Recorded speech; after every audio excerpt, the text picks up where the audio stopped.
Who is the loved one? Allah. Who is Ar-Rahman? Allah. Who is Al-Mannan? La ilaha illallah, Muhammadur Rasulullah. Muhammad is the messenger, to Allah is our return. La ilaha illallah, Muhammadur Rasulullah. Alhamdulillah Rabbil Alameen, wassalatu wassalamu ala Sayyidina Muhammad wa ala alihi wa sallam taslima.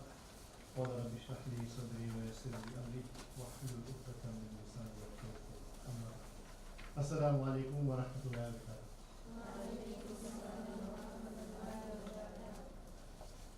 My name is Mohammed Wahid. I'm the program coordinator. I welcome every one of you to the second year's, in fact it's about the fourth or fifth year's program of previously what we used to call the Bright Sparks Forum. Now it is the Young Students Forum. As you will be aware, last year was the first year that we ran it almost throughout the year. We had 5 whole day sessions, and because of the success of last year's program, alhamdulillah, the sponsors have decided to continue this year. Sponsors, as you can see, is IPCI as well as the ICRA Trust. A little more about them later on. So this year, the students from last year are into their second year, and we've got a new intake. So I welcome all the students, whether the old students or the new students. What we're going to be doing is there will be an official welcoming by Brother Anwar Bilam. Brother Anwar Bilam is a senior executive of IPCI, very, very heavily involved in Islamic organizations over the years, NYM, IPCI and other organizations. So he'll be doing an official welcome. Assalamu alaikum wa rahmatullahi wa barakatuh. Wa alaikum assalam wa rahmatullahi wa barakatuh. Nahmaduhu wa nusalli ala rasulil kareem. Alhamdulillah, I'm very pleased that you people have volunteered to participate in this program. I think it is going to be for your benefit. It is something you are going to be the leaders of tomorrow. And it's important that you have your orientation correct, you understand your role in life, and so it is something that we try to assist you in terms of your role for the future. Most of you will probably be going for tertiary education as you will be doing something or the other after you matriculate. And I think what is important is that you need to understand that the environment out there is very hostile to Muslims and Islam. And talk about the tertiary environment. We have so much of freedom, you can do what you like, and the temptation to do what you like is very great. So what we want to make sure that you keep your identity, Islamic identity, that you retain your Islamic ethos with you, and not only that, that you disseminate this ethos to the people around you, be it Muslims, be it non-Muslims, because even Muslims today are also leaving the fold of Islam because they are being influenced by the non-Muslim way of life. And what is further important is that you need to carry this whole Islamic ethos not just at the tertiary level, but you need to take it throughout your life. In other words, you need to be steadfast and firm on your Islamic values, even in your career, so that you don't slip up. It's important that you continue wherever you are. It's not just making money or being holding some very high position in your career. It's more than that. And it's important that you carry this whole ethos with you, that Islamic values with you, wherever you are.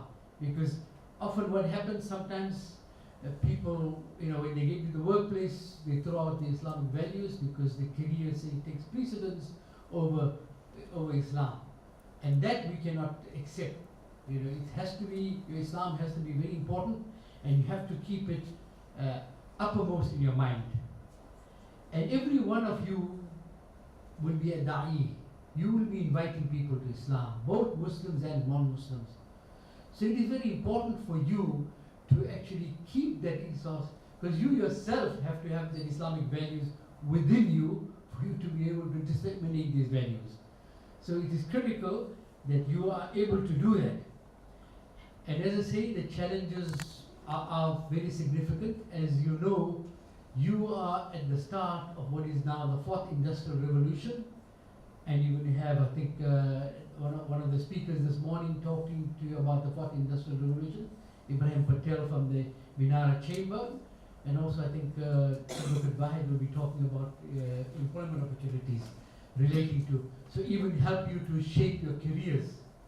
You know, you don't get into a career where you sort of come to a dead end, because the fourth industrial revolution demands a different type of labor, different type of employment, which is in fact going to be the case. That whole scenario is going to be very different, and so you need to you need to prepare or think of your career accordingly. It's not just thinking that I will go to varsity or whatever and do X, Y, Z, but you need to see how it's going to help you in the future, because this fourth industrial revolution demands more of creativity, more of imagination. You know, a lot of that is going to be part of the new fourth industrial revolution. It's a whole new ball game. Things like robotics and things will be far more prevalent. You know, where robots will be doing a lot of the work that humans do. But that doesn't mean that there won't be employment opportunities. There will be lots of employment opportunities. Now, as a Muslim, as a person who is a young, upcoming student that's going to be the future, it's going to be people that's going to be helping or will be molding into the community, it is very important that you also include in your plans, in your careers, some sort of community service as well. You know, you just don't think about yourself, it's me and myself and my career and everything else. You need to look at how can you help the community. In fact, in the hadith of the Prophet ﷺ, he says that the best amongst you is one who's of benefit to the community. The best amongst you is one who, so he is saying to you that you need to be a benefit to the community, not just being selfish and think about yourself. You also need to help others, help to get involved in organizations, get involved in whatever community work, and make sure you help people. And you may not necessarily do it through organizations, but you may be able to help families, you may be help orphans, and doesn't necessarily also mean financial help. It could be all kinds of help that you could give them. Help them, guide them, whatever it may be. It is important that you participate in that. And another important aspect that you need to concentrate is in your own personal character. You need to make sure that you develop your own character so that you are able to expound that character amongst the community, amongst your fellow people. And very, very important that you establish or you develop this character. Just quote you a hadith from the Prophet ﷺ. Hazrat Abdullah bin Umar heard the Prophet ﷺ saying, a Muslim is a brother to a Muslim. He is not unjust to him, nor does he hurt his brother. He also assists his brother at the time of need. Allah Ta'ala will assist him. So if you help somebody else, Allah will help you. And he who removes difficulty with his brother, then Allah will compensate that person by removing a person's difficulty in the hereafter. So if you remove somebody's difficulty, if you help somebody with some situation, Allah will help you in the hereafter. And whomsoever conceals the fault of a Muslim, then Allah will conceal his faults on the day of Qiyamah. Very, very important that this is how interaction is, this is how you can help to serve others, and this is how you can interact with other people. And in another hadith of the Prophet ﷺ, related by our mother, Sayyidah Aisha radiallahu anha, a believer with good manners and a good moral disposition gets the same reward as he who spends the nights in prayer and observe fast during the day all the time. Imagine, you and I, we don't have the ability to spending all the nights in salah or zikr or whatever, and to be fasting all the time. But if you are able to develop that good character, that good moral disposition, you will be able to get that reward as if you spend the night in prayer, whole night in prayer, and as if you are fasting. So these are important things that you need to think about, to learn about, so that you are able to implement this in your life. Now, as you know, the IPCI is a dawah organization mainly aimed at giving dawah to non-Muslims and inviting them to Islam. And you will see a lot of an exhibition here on various aspects of Islam. It is also important that you look at what's going on, you read some, because you are then able to answer questions sometimes. Many a non-Muslim will ask you things, what about this, what about that? How do you respond to this, how do you respond to that? And you will find some of the answers are here. And why do you wear the hijab? Why you do this? Why do you pray 5 times salah? What is the role of women? These are the standard questions. So forth. So it's important that you also equip yourself with some of the basics so that you are able to respond. Because the better you are able to respond, the better you're able to carry yourself. And as you know, the founder of this institution was Sheikh Ahmed. When he started this whole organization, Islam was at a very low ebb, extremely low ebb, to an extent that Muslims were just totally defenseless. They were in a situation where they were unable to respond. The Christians used to ridicule them, tell the Muslims, sort of make mockery of them. And Muslims had no answers. Because we were in this age when even education, Islamic education, was at a very low ebb. And Muslims were very poorly educated Islamically. They just had some basic beliefs, and they were continuing. And this wasn't just in South Africa. It was actually a world phenomenon. Actually started after the First World War and got more intense after the Second World War, where the Ottoman Empire was defeated, the whole Islamic empire was collapsed, and there was a concerted effort to try and destroy Islam. Of course, there still is at the moment, as we know.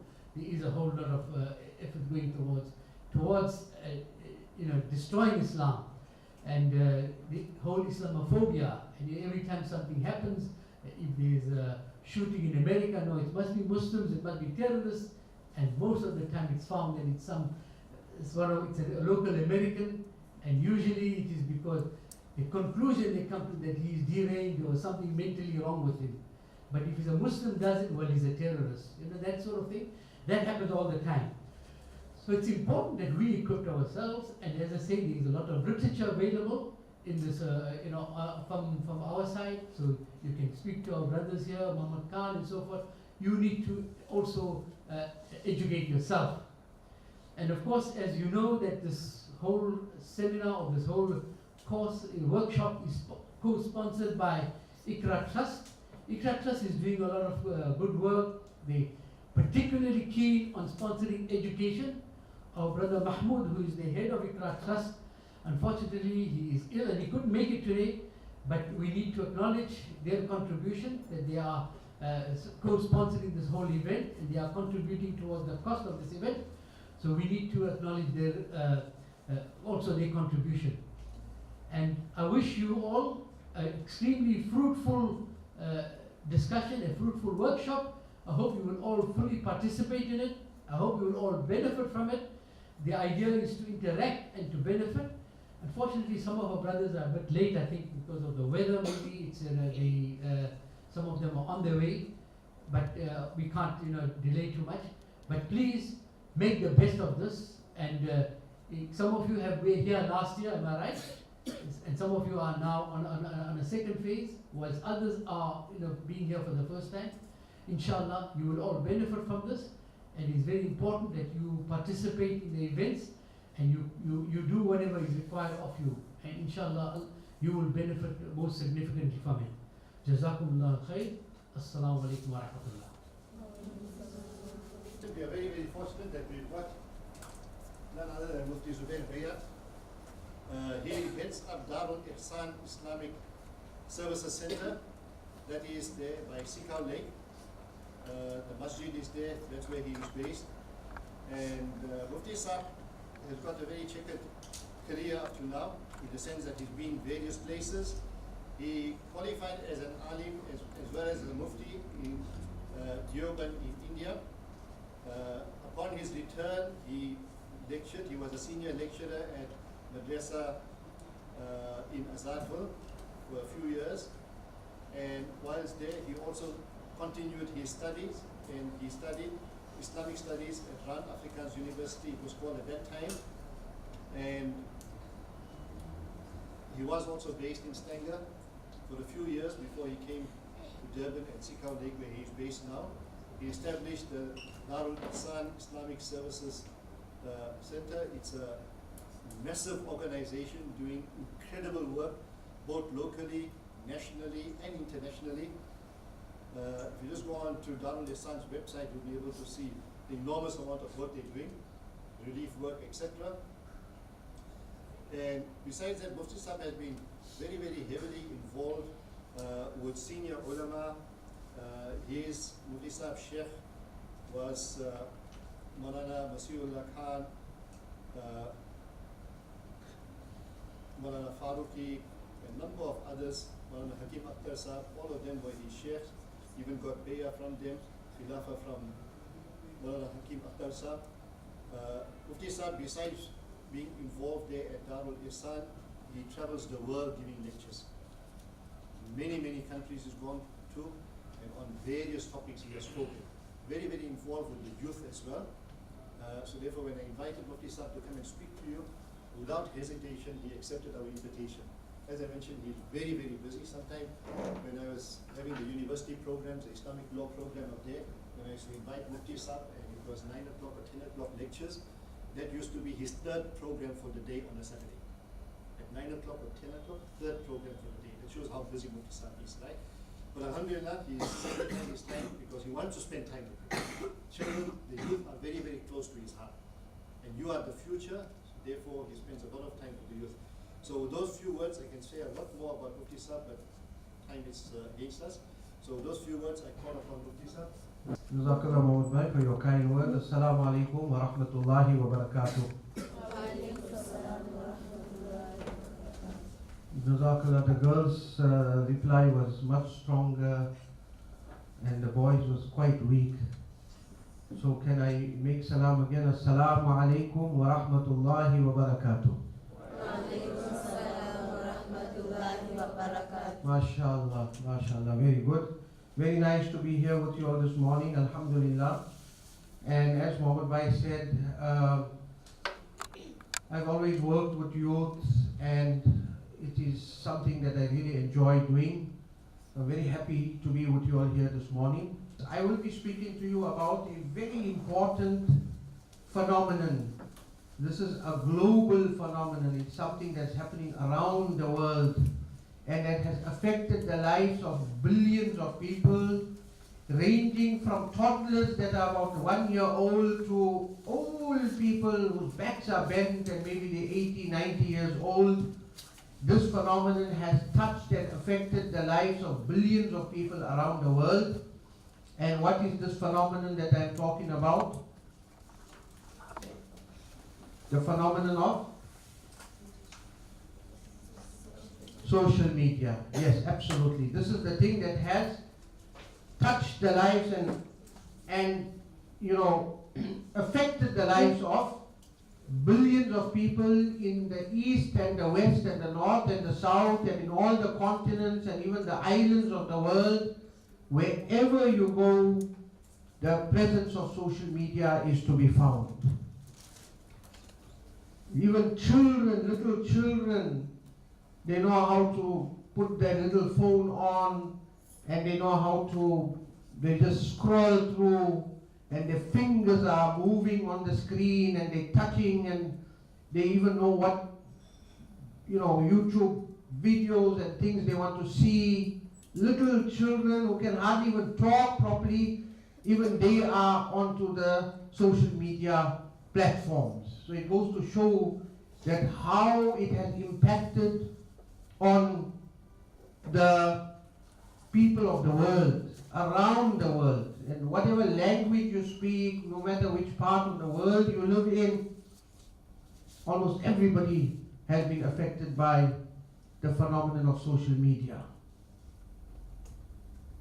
I'm sure everyone that is sitting here in this room has had some interaction or engagement with social media, right or wrong? Right. How many of you got Facebook accounts? Let me just show me by show of hands. Your own Facebook account. How many of you have got? Well, put your hand up, put your hand up. I'll go and visit your profile, don't worry. Yeah, put your hands high up, let me see, right?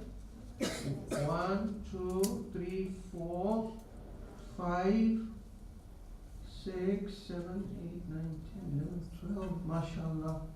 Okay, well, there you are. You see, it goes to show what is the impact. That young people, you already got your own profile, and then of course, put your hands up and say, how many of you visit others' profiles? Let me see now. Don't be shy. Put your hands up and let me see. How many of you visit the profiles of others? Show me your, give me a show of hands. Come. Nobody is visiting anybody's profile. Put your hands high up. Let me see. Okay. All right. So more or less, right. Then, okay. How many of you are at least on WhatsApp? Oh, who's not on WhatsApp? Please put your hand up.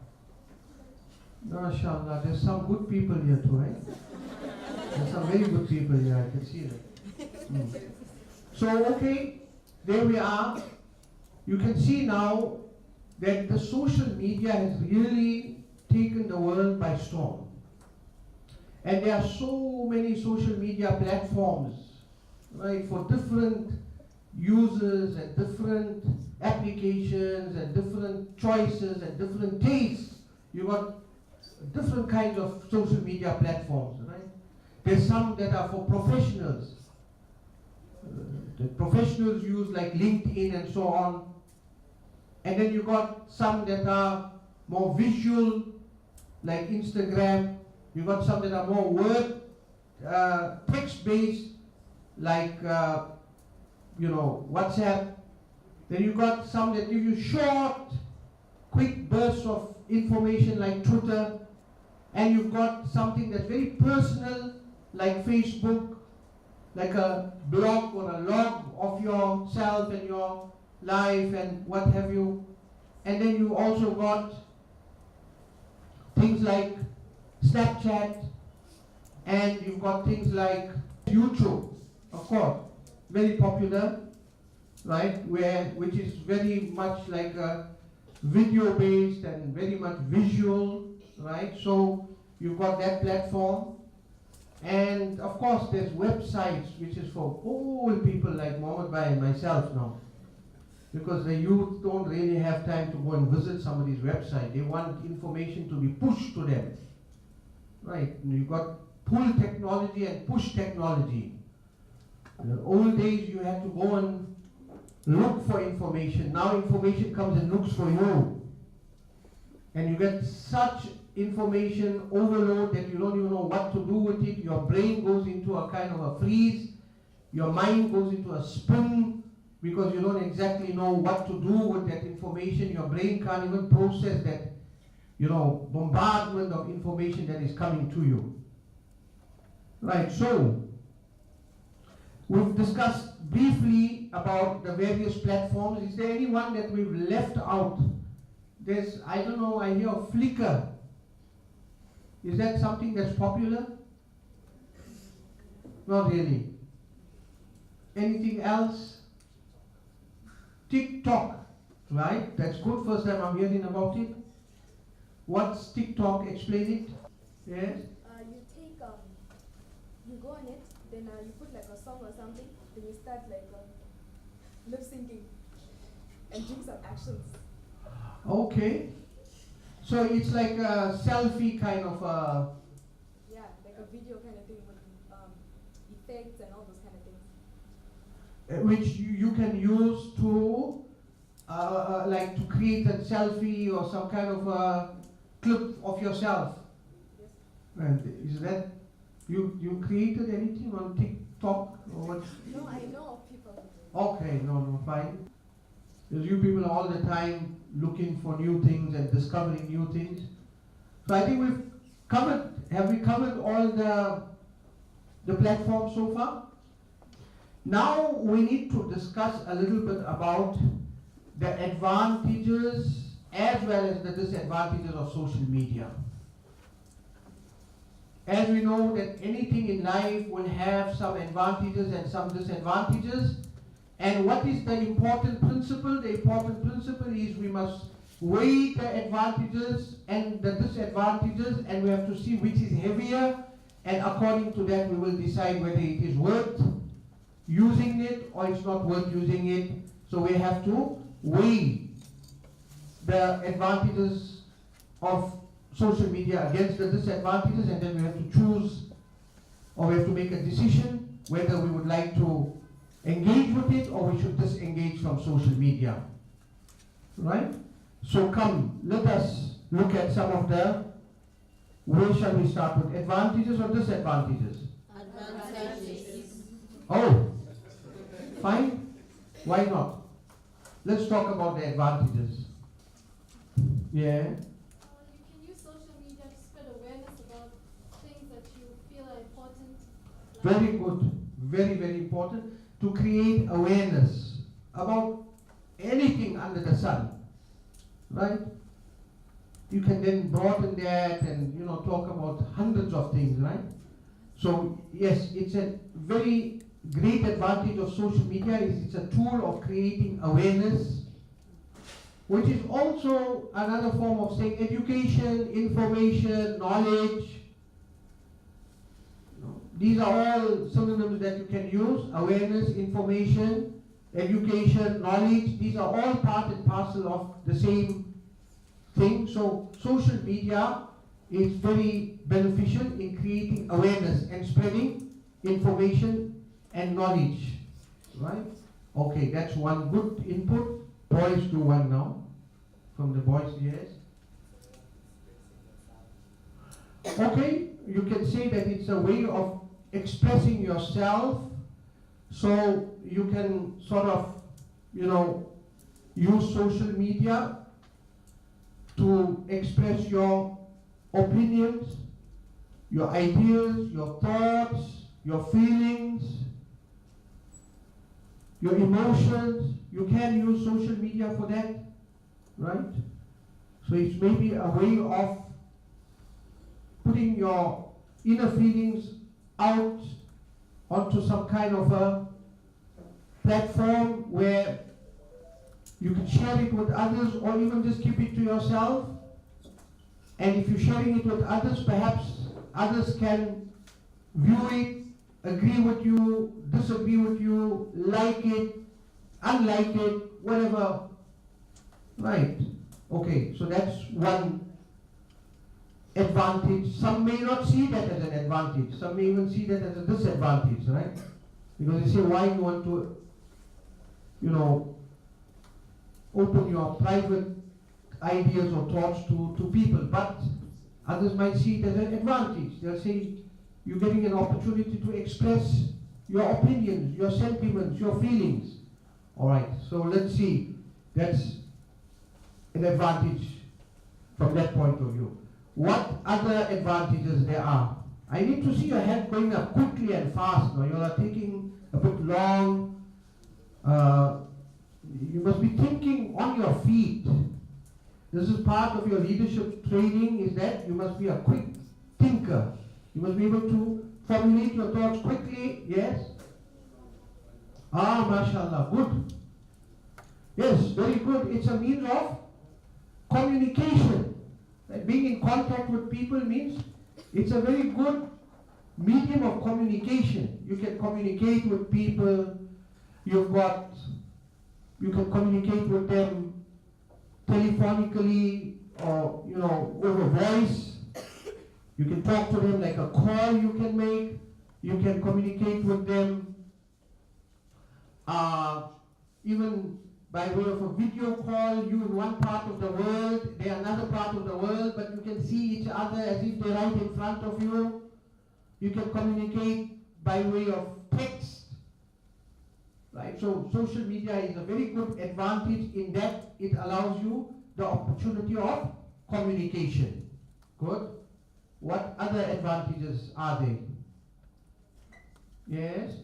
Can preach people about Islam. Yes, that's right, exactly. You can actually promote, right? You can promote and propagate good in its broadest sense. You can promote good and virtue and propagate virtue in its broadest sense. Islamic information, spiritual information, words of wisdom, inspirational quotations, and so on and so on and so on. It's a very good medium of actually propagating and promoting good values and goodness, virtue. Right, so that's a big advantage. What other advantages can you think of? Yes? Ah, yes, mashallah. Awareness. Right? Social media is a very good awareness tool. It keeps you aware, it makes you aware of what's happening around the world. What's happening in which country. You can get breaking news up to the minute. If you go to any news website or news platforms, they'll give you what happened 5 minutes ago, what happened 3 minutes, what happened 8 minutes ago, what happened 10 minutes ago around the world. They are able to give you that information, so it's a very good source of awareness and news updates. You're updated with the news of what's going on around the world. Right? MashaAllah, lots of good inputs coming from you. And this is good because I don't want to be the one doing the talking, all the talking. You need to also give your inputs, and this is an interactive session. Okay, let's hear what other advantage that you can find.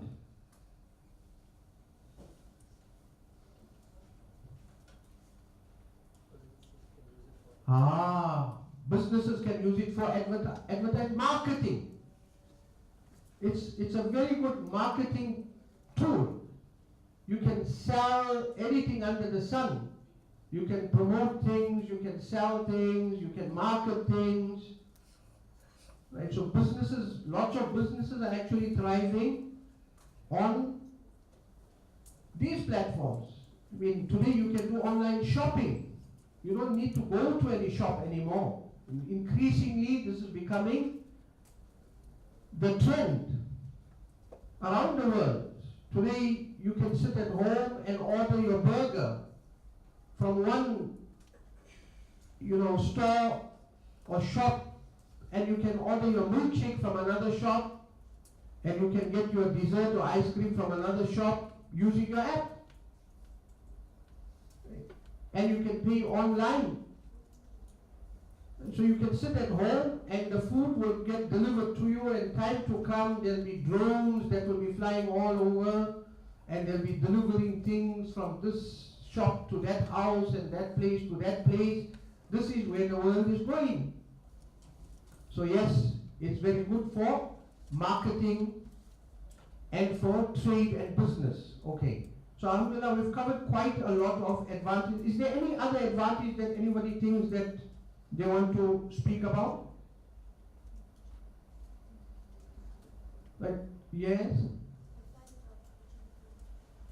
To find job opportunities, that's very good. That's also part and parcel of the broad category of marketing, in the sense that, you're looking for a job, you're offering a job, you're selling something, you're buying something, you're offering a service, you're looking for a service.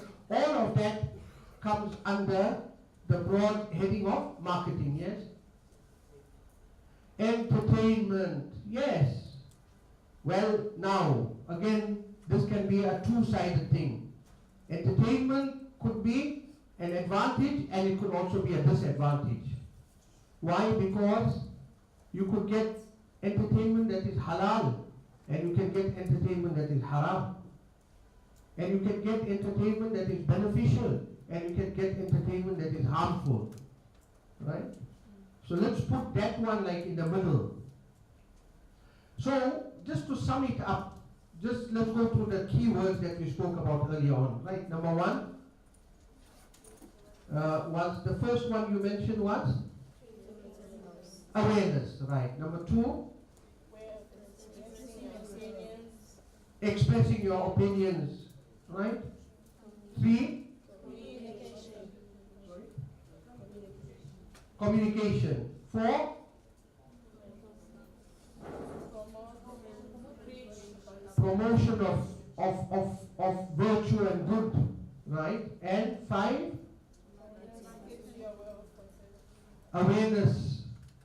Correct. And number six, marketing. Right. Lovely.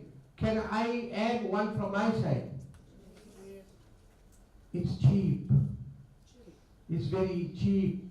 It's very economical, and it's very easy. I mean, all you need is just a phone, and you need a bit of data. It's not expensive, and the cost of data, inshallah, is coming down. Right. Somebody said Ameen too. Right. So, yes, there we are. Right. So these are some of the big advantages, because anything else could be very expensive, but social media, data, these things are cheap, so it's accessible to a lot of people. Some of it is free too. If you go into a Wi-Fi zone, you got free access if they allow you free access. Right. And otherwise, you buy data, and bundles should be coming down, inshallah, in due course.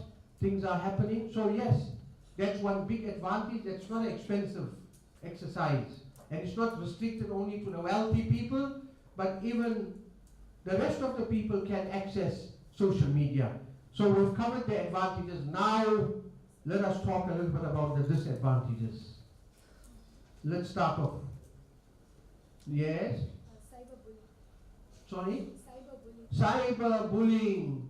Yes, this is one thing. Like, for example, this is what we could say, the promotion of vice and wrong and evil, right? Which includes things like, cyberbullying, spying on people, scandalizing people, character assassinating people, destroying people's respect and personalities and their standing and position in the community, right? So that's one very big disadvantage. That it could be used as an instrument of promoting vice and evil. Okay, next. Sorry? Well, yes, we could say it could become the means of, inappropriate communication. Inappropriate communication. Right. Yes? It's a distraction. People spend too much time on it, and there's less interaction with people in the real world. Yes, definitely. There's 2-3 things that you said at one time, right? One is it's a time killer. It's a time waster. It's a time destroyer. Especially if you become obsessed with it and you become so, addicted to it, that you don't have time for anything else, and your whole time is just on social media, and you're going, from one thing to another, and you're not concentrating and focusing on your goals in life. And